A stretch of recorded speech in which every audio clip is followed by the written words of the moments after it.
And yeah last మా అక్కకి question. Court సంగతి తర్వాత మాట్లాడదాం. చిన్నప్పుడు తమ్ముడిని బాగా టార్చర్ చేసామని బయట రూమర్స్ ఉన్నాయి, అది నిజమా కాదా? అదే ఇప్పుడు నువ్వు కక్ష తీర్చుకుంటున్నావు కదా, నన్ను టార్చర్ చేస్తున్నావు. నేను చేస్తానా? Production నేను లో అసలు ఏమన్నా పట్టించుకున్నానే, మీ ఇష్టం Production లో వదిలేసాను కదా. పెట్టావు. సరే, హౌ వాజ్ ద ఎక్స్పీరియన్స్ అసలు ఆఫ్? నువ్వు అంటే తారా నా అమ్మాయిని తీసుకొచ్చి ప్రొడక్షన్ లో పెట్టావు. సో ఏం కదా అన్ని, but how was the experience first time?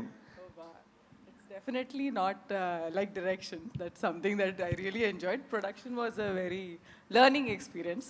కాకపోతే నా టీం అంతా వెరీ స్వీట్ టీం కాబట్టి నేను చేసే చిన్న చిన్న మిస్టేక్స్ క్షమించి they were very helpful. But every time I'm తన దగ్గర నుంచి తను మాట్లాడుతున్న ప్రతిసారి నాకు ఈ టీంని ఎంతగా ఓన్ చేసేసుకుందో నేను ఐ కెన్ సీ ఇట్ అనమాట. తను చేసినప్పుడు నా సినిమాల్ని ఇవన్నిటిని కూడా అంత ఎప్పుడు ఓన్ చేసుకోలేదు.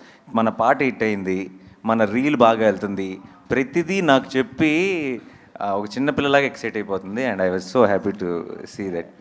సో అంతే నా సైడ్ నుంచి క్వశ్చన్స్. ఇంకా వాళ్ళకి అప్పచెప్పేద్దామా? ఇప్పుడు దాకా